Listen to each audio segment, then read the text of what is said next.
Oi, gente. Graça e paz do nosso Senhor Jesus Cristo. Tudo bem com vocês? Vamos para o nosso momento com Deus? Eu trouxe aqui, gente,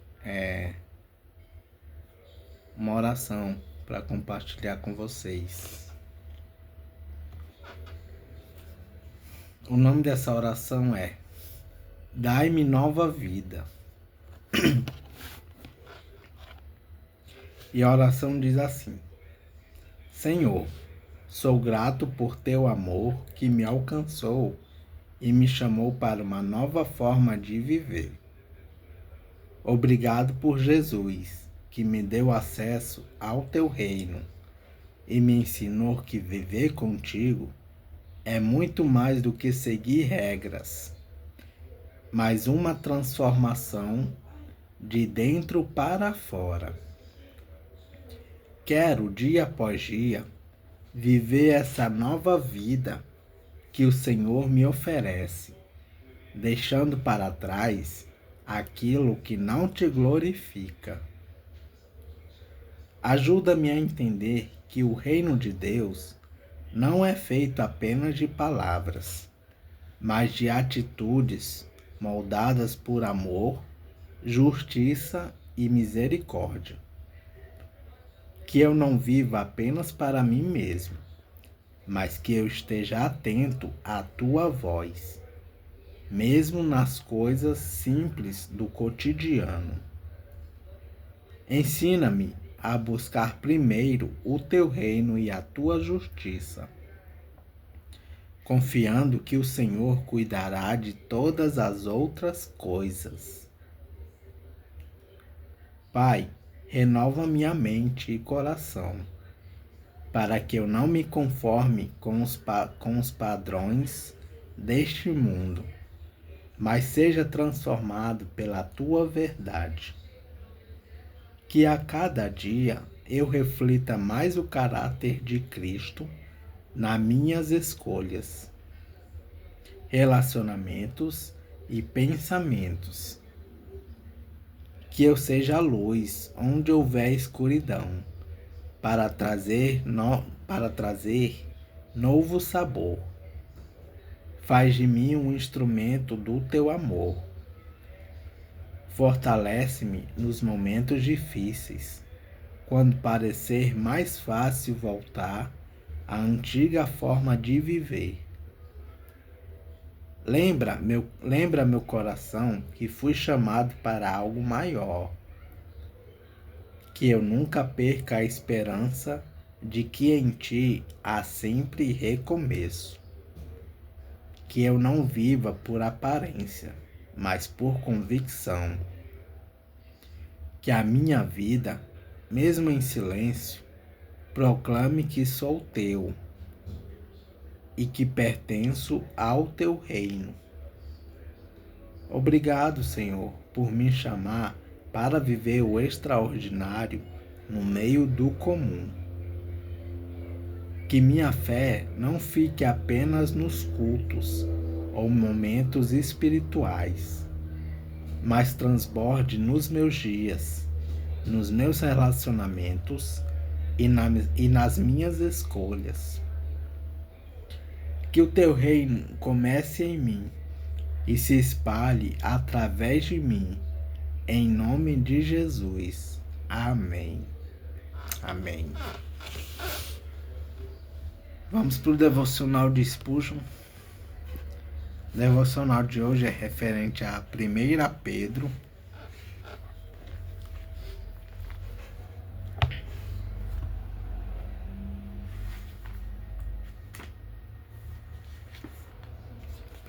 Pedro, capítulo 5,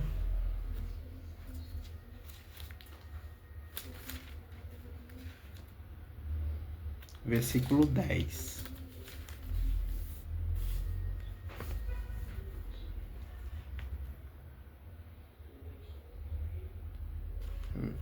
Primeira Pedro, capítulo 5, versículo 10.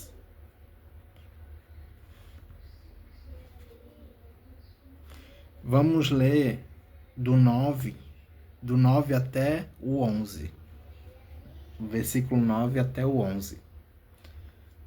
que diz assim: fiquem firmes na fé e enfrentem o diabo, porque na fé estão passando pelos mesmos sofrimentos. Aliás, fiquem firmes na fé e enfrentem o diabo, porque vocês sabem que no mundo inteiro os seus irmãos na fé estão passando pelos mesmos sofrimentos. Mas depois de sofrerem por um pouco de tempo, o Deus que tem por nós um amor sem limites e que chamou vocês para tomarem parte na sua eterna glória, por estarem unidos com Cristo, Ele mesmo os aperfeiçoará e dará firmeza, força e verdadeira segurança. A Ele seja o poder para sempre. Amém. Amém. E o devocional diz assim: veja o arco do horizonte que se estende sobre a campina. Gloriosas são suas cores e raros seus matizes. É belo, mas infelizmente desaparece e deixa de existir. As belas cores dão lugar para as velozes nuvens e o firmamento deixa de brilhar com os matizes do céu. Não é algo estabelecido. Como pode? Um show glorioso feito por raios de sol transitórios e gotas de chuva passageiras, como pode subsistir em sua beleza efêmera?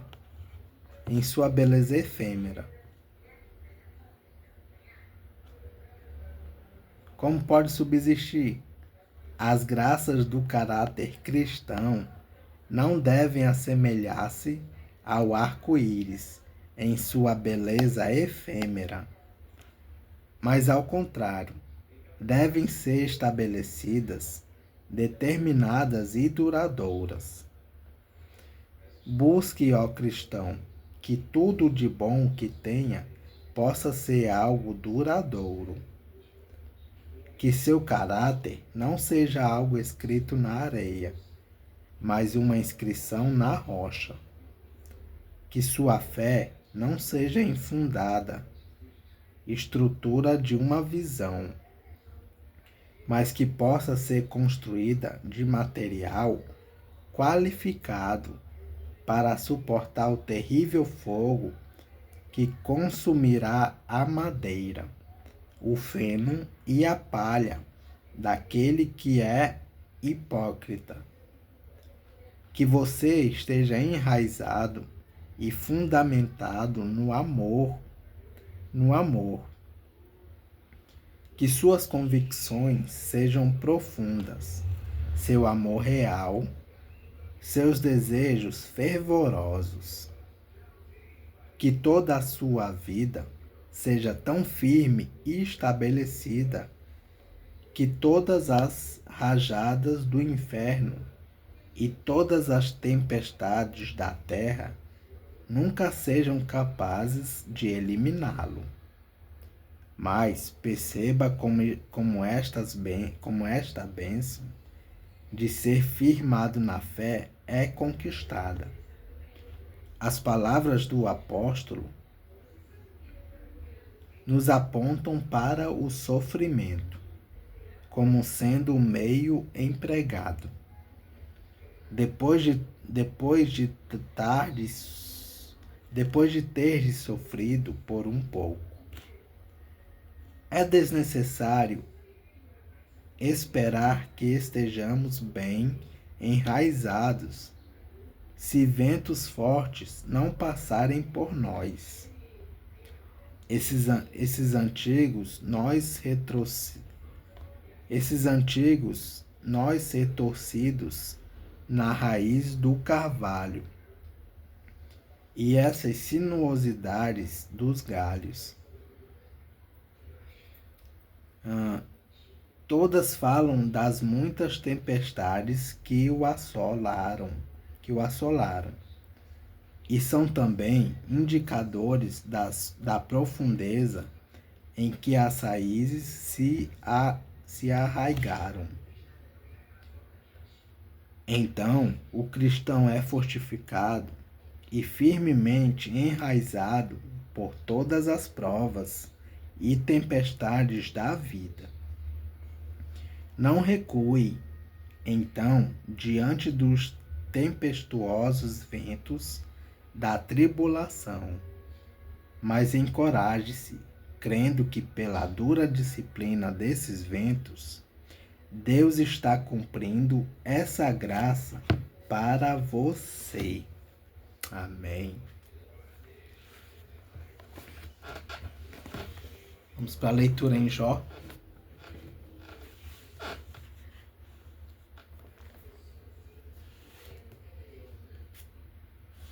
Jó capítulo 6.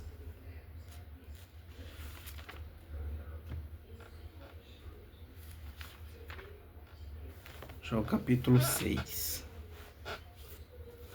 Uma introdução que vai do versículo 1 ao 13, diz assim: Por que viver se não há esperança? Em sua primeira fala, que vai do capítulo 6, versículos 1 a 7, Jó diz que os seus amigos não são amigos de verdade e se queixa de Deus por fazê-lo sofrer. Num primeiro momento, versículos 1 a 7, afirma que a desgraça dele é um peso insuportável. Sem força e sem esperança, ele pede a Deus que o leve deste mundo. Versículos 8 a 13. E o capítulo inicia assim: Então, em resposta, Jó disse: se a minha desgraça e os meus sofrimentos fossem postos numa balança, com certeza pesariam mais do que a areia do mar. E foi por isso que falei com violência. As flechas venenosas do Deus Todo-Poderoso estão fincadas em mim, e o veneno entra na minha alma. Com seus ataques, Deus tem me enchido de temor. O jumento fica contente quando come capim, e o boi não reclama quando tem pasto. Mas quem gosta de comida sem sal? Que gosto tem a clara do ovo? Não tenho apetite para comer essas coisas, e tudo o que como me faz mal. Se Deus me desse o que estou pedindo. Se Deus respondesse à minha oração, então ele me tiraria a vida. Ele me atacaria e acabaria comigo. Se eu soubesse que Deus faria isso, daria pulos de alegria, mesmo sofrendo muita dor. Pois Deus é santo, e eu nunca fui contra as suas decisões. Onde estão as minhas forças para resistir? Por que viver se não há esperança?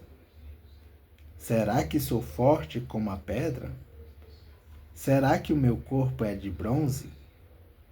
Não sou capaz de me ajudar a mim mesmo, e não há ninguém que me socorra.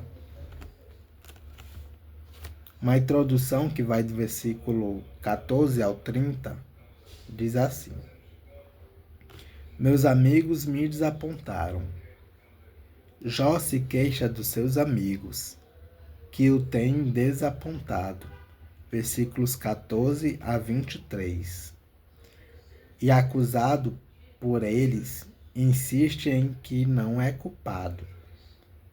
Versículos 24 a 30. O capítulo continua.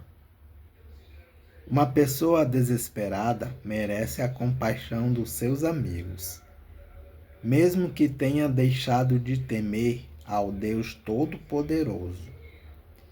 Mas eu não pude contar com vocês, meus amigos, que me desapontaram como um riacho que seca no verão. Primeiro ele está cheio de gelo e de neve, mas depois vira água, que vai sumindo no calor, até que no fim o seu leito fica seco e duro. As caravanas se perdem procurando água. Avançam pelo deserto e ali morrem. Aqueles que vêm de Temar e de Sabá procuram esses ribeiros, cheios de esperança. Porém, quando chegam,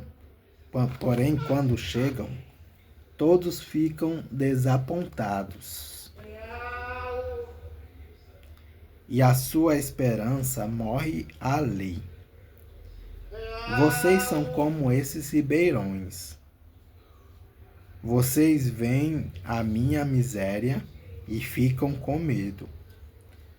Por acaso, pedi que vocês me dessem qualquer coisa? Ou que me oferecessem um presente?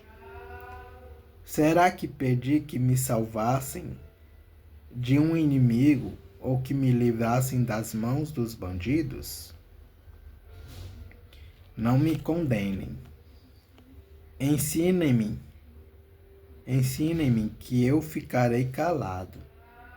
Mostrem os erros que cometi. Quem fala a verdade convence, mas a acusação de vocês não prova nada. Será que vocês querem criticar o que eu digo? Querem tratar as palavras de um homem desesperado como se elas fossem vento? Vocês seriam capazes de vender um órfão em leilão? Vocês venderiam até mesmo um amigo. Olhem bem nos meus olhos e digam se estou mentindo. Retirem o que disseram. Não sejam injustos. Não me condenem. Eu estou com a razão. Vocês pensam que sou mentiroso? Será que não sei o que é certo e o que é errado? É isso, gente. Capítulo 6 de Jó. Vamos a algumas referências e comentários do capítulo. Capítulo 6, versículo 4. Flechas são figuras de sofrimento. Referência: Jó, capítulo 7, versículo 11. E capítulo 20, versículos 16. Aliás, capítulo 7, versículo 20. E versículo 16. E capítulo 13.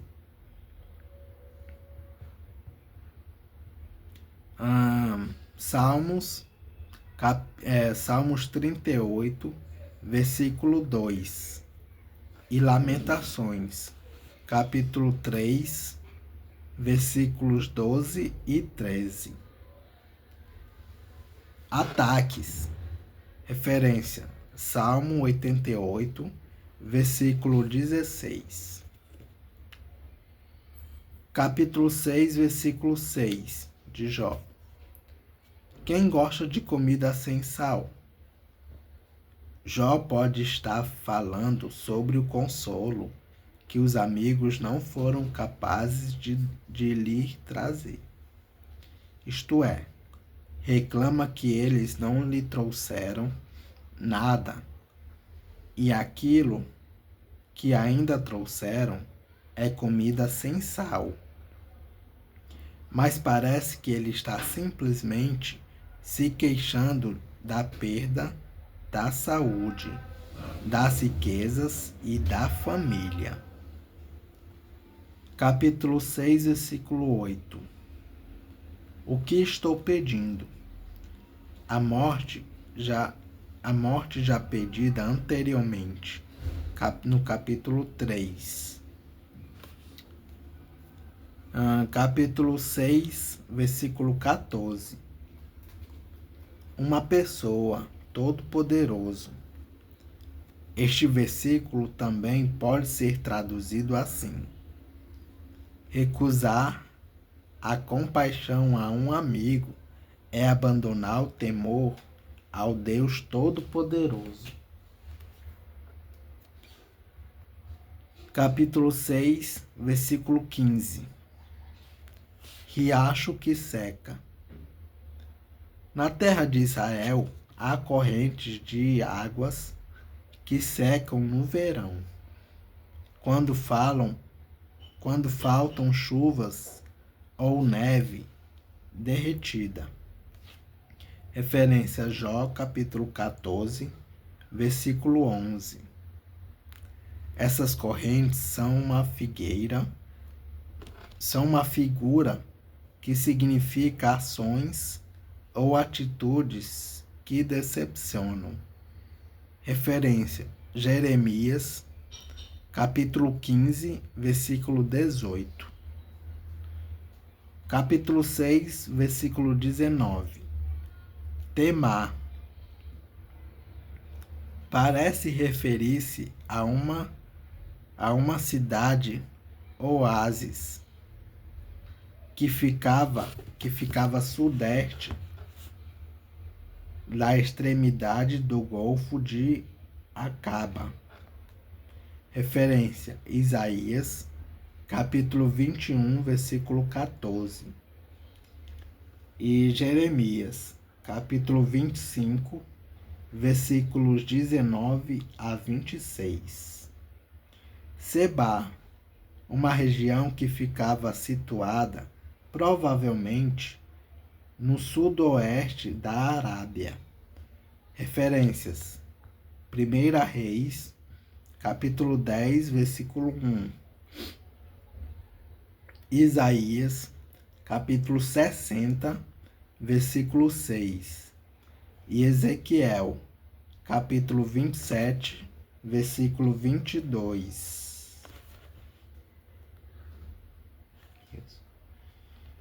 Desses lugares saíam caravanas que iam para o mar Mediterrâneo e para a região da Síria e Mesopotâmia.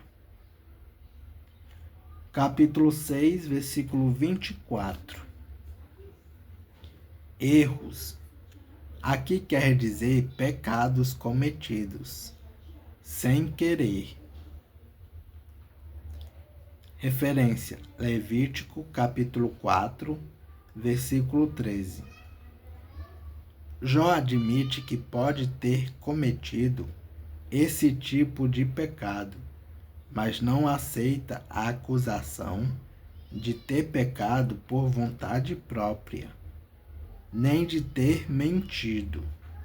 Versículos 28 a 30.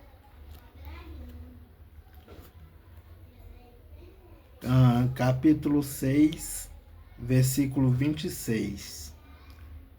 Desesperado. Referência: Jó, capítulo 30, versículo 16. Vento. Referência: Jó, capítulo 8, versículo 2. E por fim, vender um órfão em leilão. Jó acusa seus amigos de falta de compaixão pelos necessitados pois diziam que Jó estava sofrendo por ter cometido erros. Mais tarde, Jó descreve os seus atos de caridade em favor dos necessitados. Referências: Jó capítulo 29, versículo 13 a 17 e capítulo 31, versículos 16 a 23. É isso, gente. Capítulo 6 de Jó. Que Deus os abençoe.